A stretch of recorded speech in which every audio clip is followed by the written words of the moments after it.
परम शांति, बेहद की परम परम परम महाशांति है, महाशांति है, महाशांति है। तो आज हम चर्चा करेंगे ज्ञान का महत्व क्या है, क्यों ज्ञान को बापूजी इतना इम्पोर्टेंस दे रहे हैं। शास्त्र में इसको बोला गया है प्रज्ञानम ब्रह्म, यानी आत्मा ही खुद, जो ब्रह्म जिसको हम ब्रह्म कह रहे हैं, वो खुद ज्ञान स्वरूप है। इसलिए बापूजी भी हर वीडियो में बोलते हैं ज्ञानी तू आत्मा, ज्ञानी तू।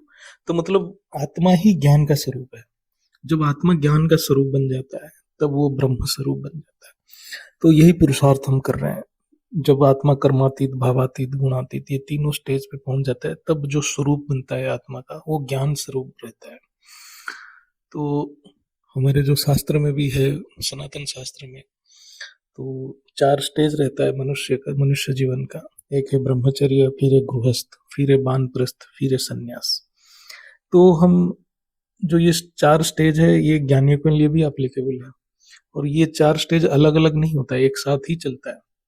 जब कोई आत्मा जब ज्ञान में नया नया आता है तो उसको ब्रह्मचर्य बोलते हैं। ब्रह्मचर्य मतलब जब ज्ञान को ग्रहण किया जाता है वही ब्रह्मचर्य, उस स्टेज को ब्रह्मचर्य कहा जाता है। जब भी कोई नया आत्मा जुड़ता है तो वो ज्ञान को ग्रहण करता है, तो वो ब्रह्मचर्य स्टेज है। ब्रह्मचर्य को जो बाकी जो नॉर्मल वे में जो बताया जाता है, वो ब्रह्मचर्य का एक्चुअल डेफिनेशन नहीं है। ब्रह्मचर्य मतलब ब्रह्म ज्ञान को ग्रहण करना, ब्रह्म ज्ञान को अभ्यास करना ही ब्रह्मचर्य है। जो कुछ भी जरूरत है ब्रह्म ज्ञान को अभ्यास करने के लिए, वो ब्रह्मचर्य है।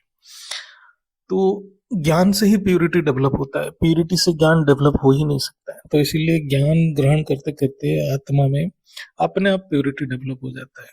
फिर गृहस्थ आता है। गृहस्थ में आत्मा कर्म योगी जीवन यापन करता है, यानी जब ज्ञान ग्रहण कर लिया, वो ज्ञान को संसार में अपने ऊपर अप्लाई करने लगता है। फिर वो गृहस्थ जीवन में रहता है, कर्मयोगी बनता है, यानी बाप की पहचान किया ज्ञान से और बाप की याद में कर्म करने लग गया, कर्मयोगी। तो हमारे ज्ञान में कर्मयोगी का ही ज्यादा महत्व है। फिर वानप्रस्थ, वानप्रस्थ मतलब वो सेवा करेगा, ज्ञान दान। वो ज्ञान दान में पूरा अपना जीवन, अपना तन मन धन संकल्प सब कुछ, श्वास श्वास सब कुछ लगाएगा, वो वानप्रस्थ है। तो फिर लास्ट में आएगा संन्यास। संन्यास में मतलब धारणा मूर्त, निसंकल्प, निसंकल्प बन जाएगा और बीज रूप स्थिति में स्थित हो जाएगा। तो ये जो चारों स्टेज, हर आत्मा अपने पुरुषार्थ के हिसाब से वो स्थिति में रहते हैं।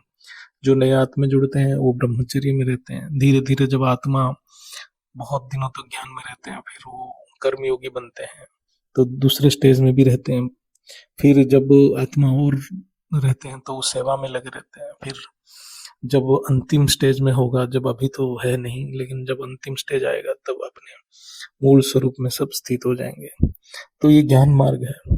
और अपने आप को, आप कौन से स्थिति में हो, सब अपने आप को जज करना चाहिए। अभी जो बहुत पुराने आत्माएं हैं वो अभी ज्ञान देने में लगे हुए हैं, तो सभी ज्ञान देने में, और नए आत्माएं जो हैं वो सब ज्ञान ग्रहण करने में लगे हुए हैं। और जो कुछ साल तक है वो ज्ञान ग्रहण करने के बाद उसको कर्मयोगी बन के अभ्यास करना पड़ता है। तो अभ्यास करने का जो कर्म क्षेत्र में अभ्यास करना पड़ता है।